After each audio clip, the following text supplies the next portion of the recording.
There's another edition of PENSDOWN. This is where we sit with journalists, active or otherwise, and get to understand the things they go through that their reports are not able to carry. I'm talking about their journalism journey. Today, I've been joined by an award-winning journalist who works with the Ghanaian Times newspaper. She is passionate about reporting on child protection issues and gender-based violence. In 2019, the Ghana Journalists Association crowned her the most promising journalist in Ghana. She was also a judge winner, Best Reporting on Child Protection in the print category the same year by the same entity. Currently, she's more focused on reporting about women empowerment, child protection, and occasionally stopping over to write about Ghana's entertainment industry. She is a lover of reading and writing about movies and about music and movie icons. She is a lover of reading and she loves to write about music and movie icons. She's a product of JE University College in Accra. Raissa Sambou is my guest. You are welcome. Thank you. There are a lot of professions. Why did you choose journalism? Oh, I would say I developed interest in listening to news and anything news worthy from childhood because my father, who was a teacher, really loves listening to the news. Every morning you will see him with his radio. I wouldn't even say every morning, like throughout the day. Unless he's not at home, he's always listening to the news. He's always listening to the news. Like even up till now, he's over 60 and still. I grew up watching him loving news, and till date, that passion for listening to news is still there. So I think I developed that interest because of my father. And now I bring him stories and he reads and sees my byline, and I feel happy about it. Wow. You've done some 5 years or a little more. If we are going back into time 7 years, are you still going to choose journalism? Yes, I'll still choose journalism. What will be the motivation for that? I just love doing impactful stories. It's not only money that you can use to touch lives. Sometimes when you create awareness about certain things, you end up saving lives. So it can save lives and positively affect the lives of the vulnerable and the voiceless. I think that makes me feel fulfilled. So I will still choose journalism. I won't say I've had to face an assignment that has been very, very challenging to the point that maybe I regret or something. But what I can say about this question you're asking is that like every day comes with new challenges. The job itself is not easy.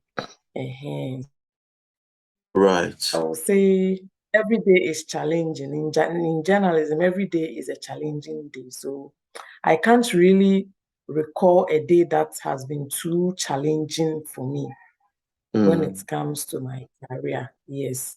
The only one that I would say was, I won't describe it as very challenging, but unpleasant. My encounter with some police personnel in 2019 March. I was assaulted. A colleague of mine and I, Malik Suleiman, we were assaulted by some police men at the Kimbu area. Yes. So it happened.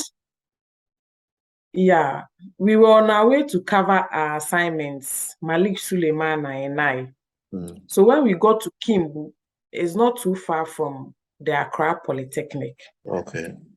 This man who was riding an unregistered motorbike bumped into our vehicle and ended up damaging some parts of the car. And then he just continued going. So our driver chased him. When we caught up with him, Malik Suleimana and I, one of our bosses, he was also with us, came out and asked him why he did that. So he brought out his phone and started recording. He started taking videos of the damaged vehicle, the unregistered motorbike of the policeman and the policeman himself. So the policeman was shouting that he should stop. He didn't stop. And so he picked his phone, and we don't know who he spoke to, but before we realized, there was a police branded pickup vehicle at the scene with about 9 policemen in uniform. So they came out and they started beating Malik because they wanted to take the phone from him. Somehow I managed to get the phone from Malik while they were beating him, and they didn't notice because they were focused on brutalizing him. So they didn't see when I got the phone from Malik. So I put the phone in my bag.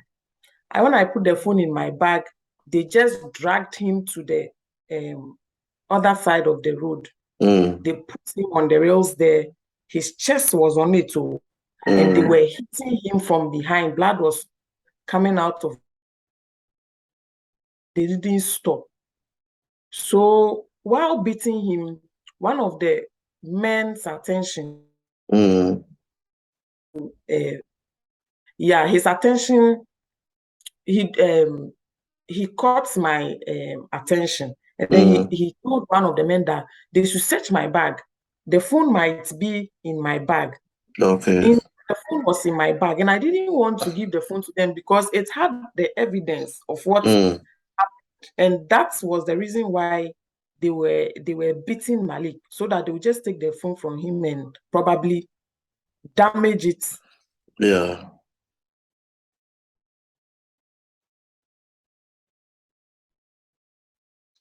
To them. And before I realized, the policeman who was questioning me elbowed me, and then I fell down. So I was put in the assignment vehicle and rushed to the Rich Hospital because I had just resumed from maternity leave. I went through cesarean section, so I was really scared. I went through severe pain after the policeman hit me at my abdomen. And even on our way going to the hospital, I was crying. I thought maybe I will suffer some really, really serious injury that maybe they have to open me up again. But thankfully, they didn't have to do another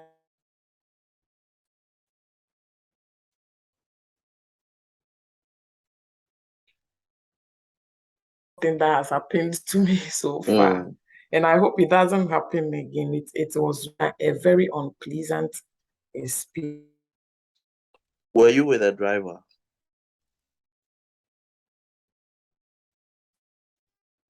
Were you with a driver? Yes. The driver was also heckled. Oh, I see. So that means nobody was left out of the melee and the attack.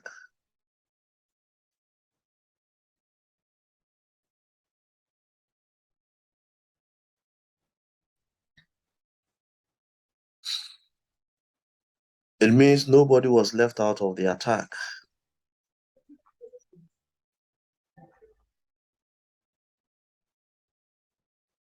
Can you hear me? Now I can hear you. Oh, so I was saying it means that for all 3 occupants of your vehicle, nobody was left out of the attack. Yes, it was Malik and I were hit. Okay. Malik suffered the most, but my boss and the driver were heckled, like they harassed them, but they didn't touch them. They didn't hit so there them. was a 4th person. Yes. Oh, okay. Okay, I see.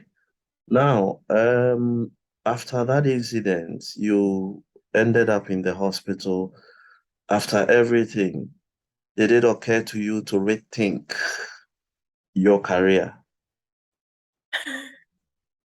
When I was on the hospital bed, I had that thought. Oh, I see. But wow. What was your family's reaction? oh, they felt very bad about it. They were angry. But later on, we all let it pass, you know. And your employers didn't take any action with the Oh, police? they did. They went to court. Mm. The legal whatever action, but Yeah. it stopped at some point. Yeah, I was expecting the police also interdicted those who were involved. So that's where everything ended. So Should we hope that journalists be licensed? hey, even now that we are not talking about licensing, look at how they are brutalizing some of us. And if this licensing issue comes, they will revoke all our licenses. Ghana will not have any journalists. So for now, they should focus on protecting the freedom and rights of journalists. The issue of licensing can come up later, but not now. Otherwise, they will use that against us. That's how I feel. How has social media changed the practice of journalism? Now, the world has gone digital, like we are still going. So, especially with the print. Okay. The print media has to re-strategize because how many people walk to a newspaper vendor now to buy a paper when they can easily go online and get every information they need about whatever is happening in the country and beyond. So like we now the print media makes more money from their subscribers. And so I think the print media, I'm focusing on the print media because I work with the Ghanaian Times. Like if you don't take online seriously, then you will never survive now. You have to take, and not just it's not just about having a website, because even me, I don't have the time to go to Google and Google GhanaianTimes.com or Graphic Online or iJoy Online. No, I'll just go to Twitter or Facebook. And then when you get there, you realize the media houses are the ones rather chasing social media users whilst going through activities on your timeline. You realize sometimes a page will pop up by Join Online, Join News, PENSDOWN or something. Interested in.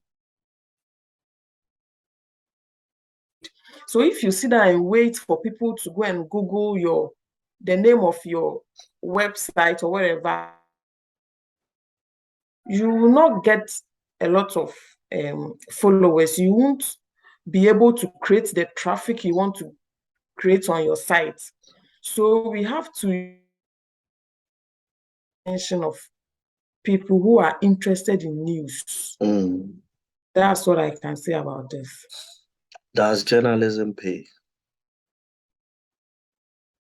Comparing it to other professions, I would say not really. Like you will be okay.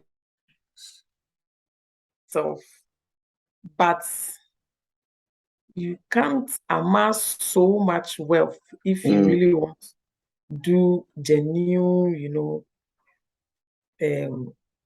if you want to practice genuinely, like, well, that is the truth. What's your take on Solly?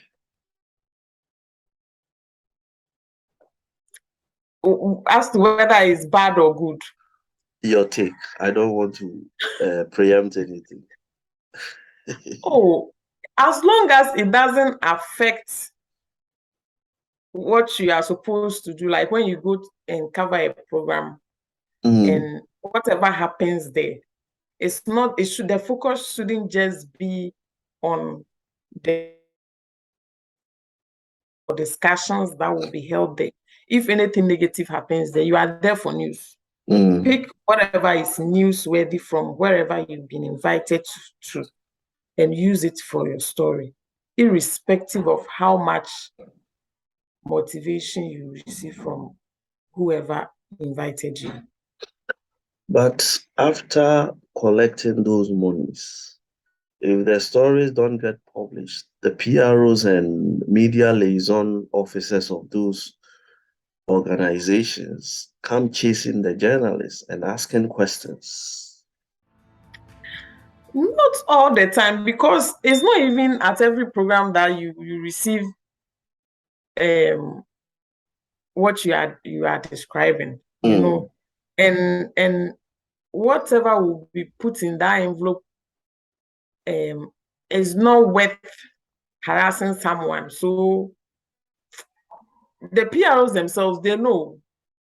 I can't even recall the last time a PRO called to ask me about a story or something. And our focus is not on that because we are paid at Ghanaian Times. We are paid. We receive salaries. So that's what I can say about that. There is a lot of attrition in journalism. So many qualified professionals are leaving. I am sure you may have colleagues you started with, or even seniors who have left the fold. What do you think is the reason for this level of attrition? Everywhere you find yourself, you know, you have to give off your best wherever you find yourself. And at the same time, you must have dreams. You know, even though I'm very passionate about journalism, I don't think I'm going to do this for the rest of my life. If I get an opportunity to go and offer my services elsewhere, and I compare the benefits to what I'm getting now, obviously I will choose something that will add more value to my life. So that's what I can say about this question. I remember your colleague Jonathan told me that if passion doesn't pay, choose pay over passion. It's true. He's right. Jonathan is right. And I'll repeat his words. If passion doesn't pay, choose pay over passion. And even for him, he says he has his eyes on public relations as we speak. So maybe sooner or later, he will also be leaving the fold. What would you describe as your golden memories these years you have practiced? The most exciting times you have had or humbling moments you have had?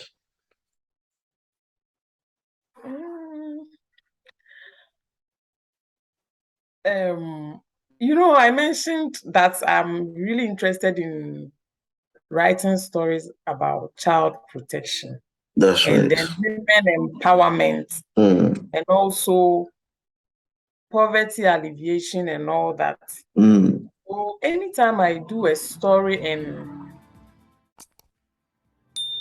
give calls or the story is able to make an impact, I feel fulfilled. And for instance, I met a woman who is in her 70s. She was complaining about a young guy who used to come to her place to harass her, like force her to have sex with her. Like, wow. Boy goes to her room, and even though he couldn't succeed, but the woman told me that on one occasion he nearly succeeded because he removed her cloth. Screaming, unfortunately for her, someone was passing and the person heard her voice. And the woman is an old woman, and this is a young man. Woman and a young man, a very, very young guy. The woman lives in a slummy area around Teshi. Okay. And those guys, one of them. So when I did the story, someone contacted me, and then the person offered to help the woman, even though we didn't get what we expected based on what the man promised. At least the man was able to get her some stuff, renovated her room to a certain point. But one family member came in, because it was a family house. He came in to stop the carpenter from continuing the project. So that was how it ended. So I couldn't even do a follow-up story about it. And it really saddened me, because the philanthropist managed to get someone to come and work on the woman's. She's poor. She couldn't afford to fix a good door with keys that when she's going to sleep she can lock. So the man changed the woman's doors, 2 doors, changed the windows, and did some stuff. Like, he really wanted to even create a washroom inside the woman's room, so that she wouldn't have to go outside to go and respond to nature's call. Like, but it didn't get to that point. But but the doors were fixed, the new windows were fixed, and at least if she's able to enter and she locks, no one can come inside to harass her. The man wanted to even bring her a house help, but because of the behavior of that family member, the man decided to stop. So he stopped. But at least I felt happy the doors were fixed, new doors were fixed, and the man gave her some money and a mobile phone that she could use to call people. So apart from that too, we've done similar stuff, stories about children and all that. Currently, there's a story about a boy who has been sodomized by a self-acclaimed evangelist. That's what I did last weekend. So far, I've received 2 calls of people who want to talk. So I'm still waiting to see how far that will also go, because the boy's drugs are finished. Like, he was put on some medications. The mother too is suffering from enlarged heart. They don't have money. So the boy is home now, and he's not feeling better. He's just 15. And this so-called evangelist started sodomizing him since he was 13 years old. So he really needs help.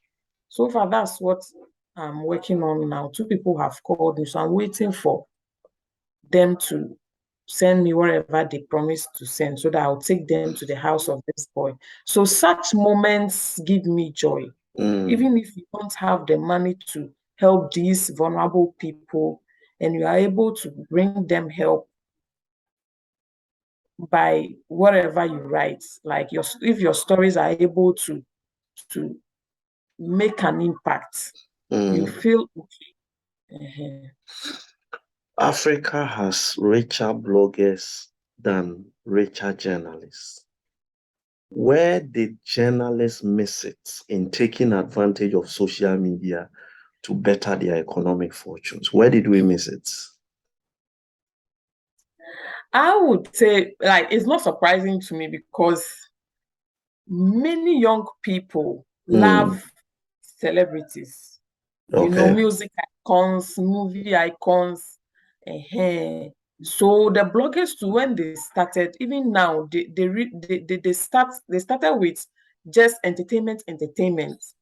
So there is this particular blogger who always does stories about Jackie Appiah, John Dumelo. You realize all Jackie Appiah and John Dumelo fans will start following that particular blogger. So the reason why they have millions of followers and they've been able to make so much money out of that is because of their focus. Their focus is on these celebrities with large following. But with us, we do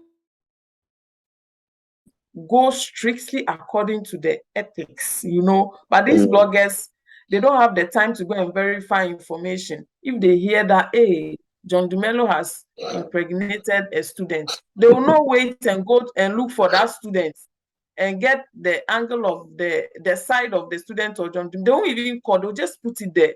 And then you realize a lot of people will start opening their sites to read more about what the so-called celebrity has done. But when we get the information, because we want to put factual stories out there, we will not just publish it straight away. We try and conduct our own investigations.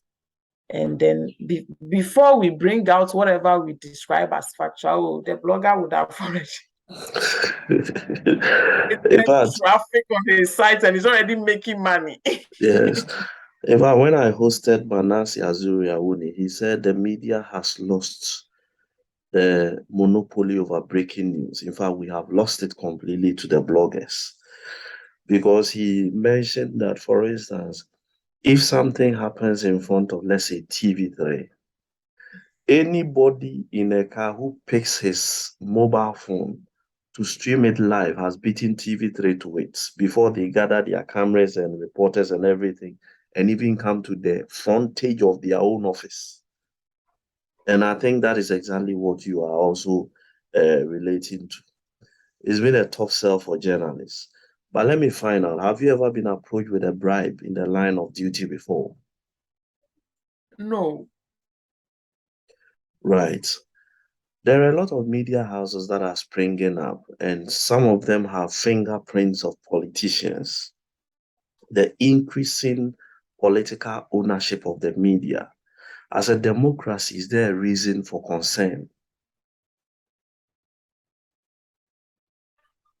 There is a reason for concern because, these politicians, some of them are engaged in a lot of illegal stuff. Like, aside that, they have shown us over the years that their sole interest, some of them, yes, their interest is in just winning elections or seeing their parties in power. So they only come and empathize with us when it's an election year. After that, you hear from them, we will go back to the same issues and start complaining again. The next 4 years, they will come back and then they will come and give us whatever sweet words they have for us. And if they can go down to the remote areas and use money to influence the people who are, excuse me to say, hungry at that moment, they do it and then they go. So we journalists who are supposed to be the gatekeepers, if we allow ourselves to be used by these politicians, it won't help. It won't help because we are supposed to expose the truth and bring the truth to the people. Like, if we are able to go out there and convince people not to be swayed by just words of politicians and end up voting for them because of bags of rice or 50 Ghana cedis that they put in boxes of matchsticks and throw at them, they'll start reasoning up and then know the type of people who deserve their votes and those who don't. So if we also start behaving like those people, like, we are also contributing to the problems of this country. So journalists should not allow themselves to be used by politicians. Like, we shouldn't do that. It's bad. Where do you see yourself in the next 5 years? Oh, in the next 5 years, I see myself better than I am today. Like, I even though I want to make more money, I also want to see a lot of people benefiting from my stories. Like, because of where my focus is. Even if in the next 5 years I'm still practicing journalism, at least I should be able to accomplish more than what I have accomplished so far. So definitely in the next 5 years, I wouldn't be the same Raissa I am today. I would be better, and I'll be producing better stories, more impactful stories, and touching more lives. Right. You are a mother and a journalist. These are two full-time jobs. Yes. How are you able to effectively combine these, and how challenging is it? But before you answer that, when you started journalism, were you a mother? No. Okay, so in addition to your answer, give me the comparison between the two scenarios. How easy was it to go about your crafts when you were not a mother, and now that you're a mother? Before I had my baby, like anytime I go to work, I don't think about when to return home. Even if I leave the newsroom after 8 p.m., I'm fine. But now I'm always looking at the time, because the child goes to school and closes in the afternoon. And my mom has been very supportive, and I'm very grateful to her, because by the grace of God, she's still alive. So she helps me.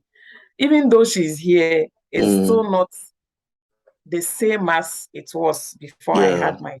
It's not easy. Sometimes you come home, even during weekends, on Saturdays that we don't go to work. Some journalists, sometimes at night, you will still be doing stories and all that, even though you are not in the office. The child will be there, she'll be disturbing you and all that. So sometimes you have to wait for her to sleep, and then you wake up at night and do whatever stories you have to do. It's not easy. It's quite challenging, but we are managing. It was easier when I wasn't having a baby, but now it's quite difficult. But I still thank God, because I really wanted a child, and God gave me a child. So I'm thankful. Great. Will you advise your relative or a mentee that approaches you with a topic that, okay, I want to go into journalism? Would you advise the person to go ahead?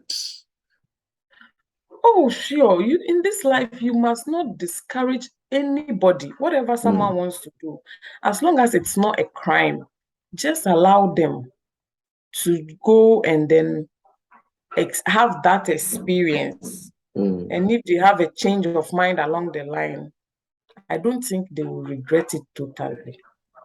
So, sure, if anyone approaches me with that kind of question, like, I would surely advise the person to go for it. Should it be made mandatory that before you become a journalist in Ghana, you must have training? Oh, yes. Oh, yes. So that you not go and embarrass yourself and other journalists. Because if you go and embarrass yourself in front of people, they will generalize it. I've heard people say things like Ghana journalists, for the journalists. Okay, let me speak English. Some journalists are the new journalists in the system now are unprofessional. Like anyone who gets up calls himself a journalist. Like now, anybody at all can come out and say, I'm a journalist. It's because of the way some of our colleagues behave. So at least everyone who wants to be a journalist must have some training. It will help. How has social media helped your career personally? Has it made journalism easy for you or difficult? Oh, it hasn't made it. Let me share a story. A colleague said he once got a story that he thought was an exclusive. On his way to the office, excited that he's gotten some exclusive, he was on his way to the office to put it together. He went on Facebook and it had been streamed 30 minutes earlier. In fact, everything. Somebody has streamed it live, the whole show, everything 30 minutes earlier. Hey, 30 minutes earlier. Yeah, so how has social media been of help to your craft personally? Personally, taking it um from the perspective of sharing the plight of some vulnerable people I've come across, I would say it has helped me. Because when you do your story, you can share the link on your page, on your timeline, and call your friends to share. So the more you share, the higher the number of people you are able to reach. And in the end, people who are willing to help whoever you are soliciting help for in that story would eventually contact you, and then you'll be able to gather whatever funds or whatever form of help you were asking for on behalf of whoever is in the story. I don't know if you get what I'm saying. So if I'm taking it from that aspect, I would say it's been really helpful, because I'm always thinking about how I can help someone, So I have quite a number of stories about vulnerable people. And sometimes I share the links on my timeline or put it on my WhatsApp status. So I have people coming into my inbox, and most of the times I take them to the people to actually see the family and then provide whatever help they have. So if talking about it from that perspective, I would say social media has been helpful to me. Yes. Because now, before you can own a story, then it must really be a very, very, very exclusive story. If Maybe it's from your about an bedroom. accident or someone beating someone somewhere, oh, forget it. By the time you get to the office, It's dead on social media.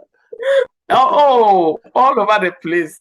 So if you really want exclusive stories, you should go to the communities and remote areas, look for the problems there, go there alone with your camera, go and take pictures. That one, you can relax on your way to the office, knowing very well that you went to that village alone, you went to that community alone, and there is no way this information will be on social media. Yes. How many more years do you have left before you drop your pen? Oh no, I can't tell. I can't. Will I even if I stop working, like I stopped practicing journalism, as in like, definitely once a journalist, always a journalist. That pen can never be dropped forever. Even if you drop it, you go and pick it again. You have to go and pick it again at some point. When you came from the classroom, from the lecture hall to the newsroom, how was it transitioning from the lecture hall to the newsroom? Was it easy, or there was a yawning gap between what you learned in class and the reality on the ground? It wasn't very easy, and it wasn't too difficult, because when you come to JE University, like, it's not just about theory. Like, they really make you have a feeling of how the newsroom is. Because when we went for our internship, we realized, like, I heard some students from other journalism training schools complaining that, hey, what they are being asked to do in the newsroom is totally different from what they learned in school. But those of us who were from JE University College, even though what we did in school, I won't say it's 100% the same as what we came to meet in the, but we didn't find it too surprising, like, because the lecturers bring us speeches speeches that have already been used are programs. They go to that extent. They are able to get speeches and documents from some institutions, press releases. They give it to us to work on. But some of our colleagues too, they told us that those from other schools, they told us that they've never even seen a speech before. So because I attended JE University, I'm speaking as a former student of that school. Like it wasn't too like the activities in the newsroom didn't surprise us too much because they really made us have a feel of how the newsroom was or is before we were asked to go and start our internship. Right. Let me pull the brakes here. This has been PENSDOWN. Today I've had the company of my colleague, Raissa Sambou. I hope I got it right. Yes, you did. Fantastic. This is PENSDOWN. We talk journalism journeys. One of the principles of journalism is that the writer or the reporter or the presenter is an observer, not a participant. What they go through, what they grapple with before they get the news for our consumption is not of interest to the news presentation enterprise. So a lot of the time, the key challenges that confront them remain unreported. This is why PENSDOWN is here.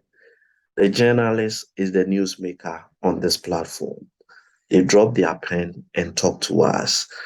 We turn the camera, the CCTV camera, on ourselves and tell you all that we go through. Thanks for joining us. I'm grateful for your company. You're welcome. Right. Thanks for having me. You're welcome. We'll be back next time with another edition. Do stay with us. Bye for now.